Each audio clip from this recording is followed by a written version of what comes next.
King, Twitter is right to permanently ban bigots who target and harass its users.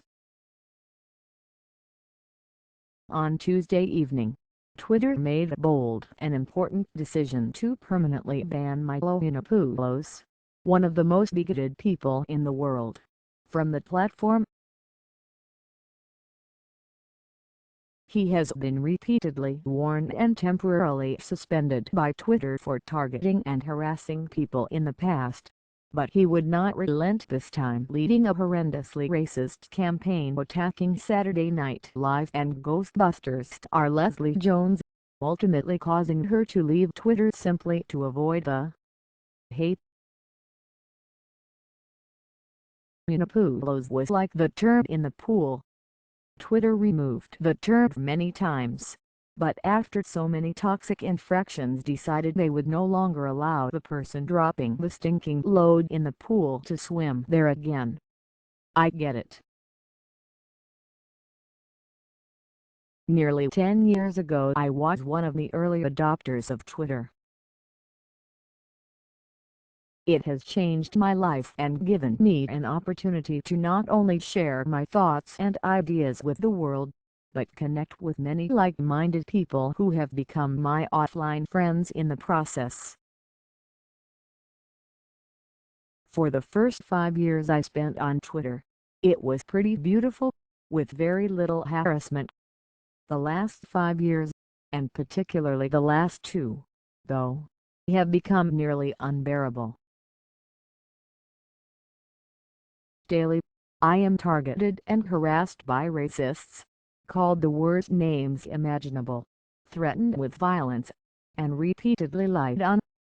My wife and kids are ridiculed in the worst ways. Checking my replies means subjecting myself to a level of abuse and humiliation I refuse to grow used to. So, I no longer check my replies. And Twitter, instead of being a platform for dialogue, has become an almost joyless one-way conversation tool for me. Thousands of us have had to make that type of switch on Twitter just to maintain our sanity and emotional well-being. I have repeatedly been subject to the bigoted abuse of Milo Yiannopoulos and his white supremacist supporters. He has repeatedly targeted and harassed me with racist drivel and lies. The thing is, Twitter has rules and Yiannopoulos is violating those rules. He was warned, but ignored the warnings. He continued to poop in the pool. Now, as his fans and fellow bigots beg for Twitter to bring him back, they are expressing a fundamental misunderstanding of the First Amendment. Bigots like Yiannopoulos do have the protected right to say what they want without being arrested for it, but freedom of speech is not freedom from all consequences. Yiannopoulos is free to say whatever he wants to say about me or Leslie Jones without being jailed for it. It is not illegal. However, Twitter, as much as we think of it as the modern-day public square, is a privately managed corporation. It has rules, regulations and policies that go beyond the First Amendment. One of those policies prohibits people from repeatedly targeting and harassing others. So, while Yiannopoulos is free to be hateful all he wants without the threat of being arrested, that does not mean he is free to be hateful without consequence wherever he wants.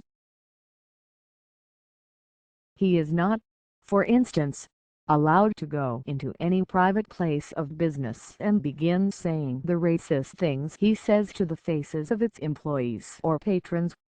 That business has the right to put him out of the store.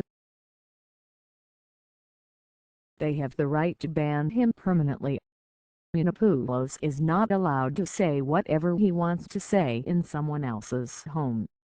If they have had enough, they can put him out. If he keeps being an ugly racist in their front yard, they are allowed to put him out of their front yard and onto the sidewalk. Banning bigots from being publicly bigoted from a private business or residence is not a violation of their First Amendment rights.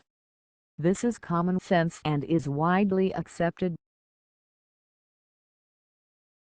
Even right now, Milo Yiannopoulos is free to be as bigoted as he wants, but Twitter, which is a privately owned and managed corporation, has had enough. Booting him off of the platform for his relentless harassment of Twitter users is no different than banning him from Target or Macy's or Shake Shack for harassing customers there. Now, of course, white supremacists like Yiannopoulos aren't used to being told where they can and cannot be racist. They want to be bigots without consequence, but that's just not how the world works. Twitter was put in a real bind by Yiannopoulos and his supporters. It wants to be an open platform where a variety of people express how they see the world, and while Twitter accomplishes this, it must draw the line when individuals are subject to outrageous amounts of abuse. By and large, the only people defending Yiannopoulos at this point are people who've never been subject to racism themselves.